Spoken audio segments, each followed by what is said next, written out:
We've been closely tracking escalating tensions between the two nuclear powers of Pakistan and India in the wake of a horrific terrorist attack that occurred in India. You can put these images up on the screen here. India has now struck Pakistan in quite a significant way. You can see the explosions here. In addition, though, it does appear that India lost several fighter jets, so they have taken some damage here as well, though the details around that remain murky.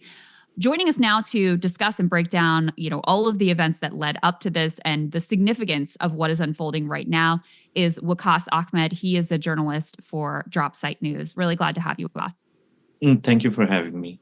Yes, of course. So just bring people up to speed about what we know about this particular attack from India, and then give us a little bit of the background of how we got to this point.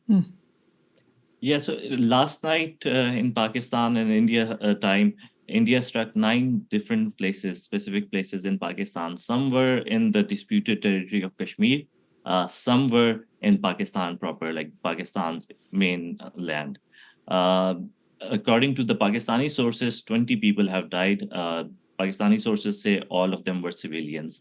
Indians say that they were terrorists. There have been some photos that have been released by the Pakistani government showing a child and a woman who is injured, and there are further claims that other families may have been killed in this attack. So that's the Pakistani claim. On Indian claim on the other side is that targeted terrorist hideouts and training facilities. India did that because of an attack that happened a few weeks ago in the Indian healthcare territory of Kashmir in the town called Pahalgam. 26 people, 26 tourists were killed in that attack, and India blamed that entirely on Pakistan immediately. Now, Pakistan has been asking for investigations for these attacks. India has not offered any evidence so far, but India did take that opportunity as a pretext to launch an attack on Pakistan, and now we've seen what has happened. During this attack, there are reports that 4 jets have been...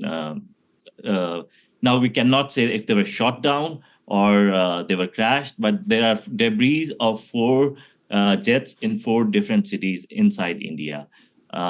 Most likely, because it's been multiple hours since these debris have been recovered, it is most likely that these are Indian jets. Well, yeah, let's put up C3. This is a New York Times tear sheet on the situation. And Waqas, I just want to ask what you might expect to see in the next couple of days. Can we expect escalation? What do you think what do you think we should be watching out for just 24, 48 hours out from now? So this was a very interesting night in Pakistan and India because these attacks happened, and as soon as the news of these attacks started coming in, videos of these crashed jets started coming in. So there's very mixed feeling in Pakistan. Pakistanis think that while India has attacked Pakistan, there has been some retaliation, but we don't know to what extent this feeling is prevalent in Pakistani military leadership. There are some indications that Pakistan could say that India tried to attack us, we retaliated, and we defended Pakistan, and it is over now. Now, this provides Pakistan with an exit ramp over here. India has already said that they do not plan further escalation. While they already have escalated this, there's this gap where Pakistan has not targeted any Indian territory so far. So there are 2 big opinions in Pakistan. One is that Pakistan must retaliate and must attack Indian mainland also. And there's one opinion saying that Pakistan has already defended. Pakistan has shot down at least 4 jets. Some say 2. New York Times is saying 2. But Pakistan has shot down a few jets, and that provides Pakistan with enough retaliation for now. If these voices prevail in Pakistan, and I'm sure there are behind the scenes, there are the US administration, multiple diplomats are pushing Pakistan to take this exit ramp and say that this night the scores were evened and there's no need for further escalation. If this happened, then it's fine. But Pakistani government is controlled by the Pakistani military. Pakistani military has been running the country for the past many years, especially since they removed the Prime Minister Imran Khan. And now, because of that, it sits on a very flimsy moral ground, legal ground, and it is run by the army chief of Pakistan, General Asim Munir. Now, he might see this as an opportunity to make his hold on power even more firm by appealing to these kinds of sentiments in Pakistan, like pro-war sentiments, and he might think of attacking India. If such a thing happens, that there might be further escalation. But this is all related to Pakistan's internal politics. Let's go ahead and take a listen to President Trump's reaction to those strikes by India. Take a listen. Any questions for Steve? Mr. President, any reaction to the attacks between India and Pakistan? No, it's a shame. We just heard about it just as we were walking in the doors of the Oval. Just heard about it. I guess people knew something was going to happen based on a little bit of the past. They've been fighting for a long time. They've been fighting for many, many decades and centuries, actually, if you really think about it. No, I just hope it ends very quickly. So someone seems to have helped him with his historical knowledge here. Previously, he'd said that India and Pakistan had been fighting for 1,500 years. Now he's rolled that back to many decades. But in any case, Waqas, what's your reaction to what the president had to say there, and what sort of pressure the U.S. would be able to exert on the situation? So the Trump administration has been very measured in during this whole conflict between Pakistan, the most recent conflict between Pakistan and India. They have actually pushed India for some restraint. J.D. Vance, Vice President J.D. Vance, a few days ago, said that we are in talks with India to make sure that no further escalation happened. And that was a few days ago. And India has escalated to a certain point. But if you see, Indian escalation is also very measured. They did not violate Pakistani airspace. Their jets did not come into Pakistan. They targeted their targets from inside Indian territory. So there was a line that they did not cross because they didn't want a specific level of escalation. This, like I said earlier, does provide Pakistan with an off-ramp. And it seems like the Trump admin has been talking to the Indian side and has not been giving Indian side what they wanted. But because what Indian side really wanted was Israel-like treatment. They wanted America to give a carte blanche to Indians to do whatever they want in Pakistan. They also wanted the Trump admin to name Pakistan as being behind this terror attack, which they have not done. Interestingly, none of these things went India's way. And now the pressure is on both countries to show restraint and not escalate this further. And we see this the way Trump has basically he has given a non-answer. He has said nothing. Last time he said at 15, they've been fighting for 1,500 years, no action required. Right now he said they've been fighting for decades, like no action required on his part. The admin will do nothing. So they'll be on behind the scenes talking to both countries, trying to de-escalate things.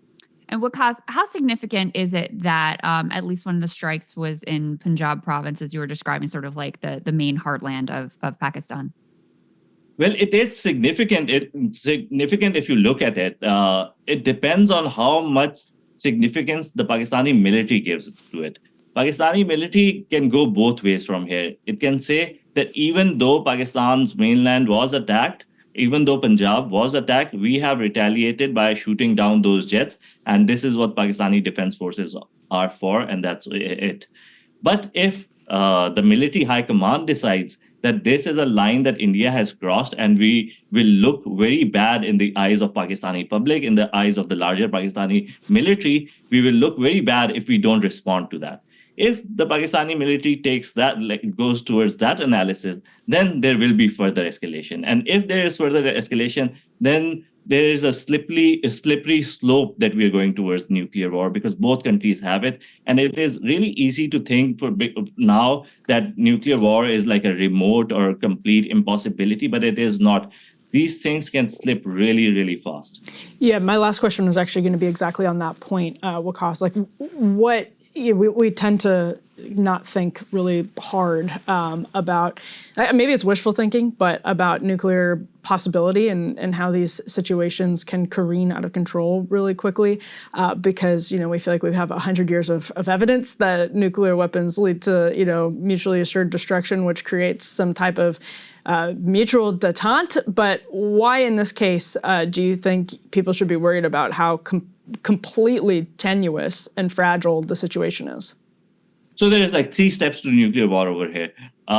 If Pakistan right now decides that it needs to retaliate inside India, it needs to destroy some target inside Indian borders. Pakistan fires missiles, Pakistan destroys those targets. India takes that as an escalation, and India will then have to respond. If India responds by moving their forces towards borders, and India is a military giant, its forces are massive. If it moves into Pakistan, Pakistan will have a very hard time resisting that. And if such a thing happens, Pakistan has something called tactical nukes. And Pakistani nuclear and war doctrine says that when India is closing into major cities, Pakistan can use really small nukes on these military formations that are coming towards Pakistan. So if Pakistan uses a tactical nuke, like say if these nukes are provided on the battlefield, and if a situation comes, which is very probable, if a large-scale war happens between Pakistan and India, it is very probable that Indian forces can move towards Pakistani cities very fast, because Pakistan is like a very thin country if you look at it on the map. As Indian forces move, Pakistani forces have said that they will launch a tactical nuke. Pakistani forces think that launching a tactical nuke will not cause a strategic reaction. But what do you think? Do you think that if Pakistan launches a tiny nuke on Indian soldiers or Indian forces coming towards Pakistan, do you think India will not take that as a pretext to launch a strategic nuke towards a Pakistani city? And if that happens, will Pakistan not retaliate? So that's it. It circles really, really fast if not stopped. Yeah, that is deeply troubling. I think the way you put it is really important. You've got an off-ramp, potentially with the downing or the crashing of these Indian jets, but you also have an on-ramp if the Pakistani military decides that they want to escalate. So Waqas, thank you so much for taking the time to help us understand what's going on. Thank you so much for having me. Hey, if you liked that video, don't forget to hit the like button and subscribe to Breaking Points. If you want to see the rest of Counterpoints, go to breakingpoints.com to become a premium member and get the full uncut show every morning in your inbox and on Spotify.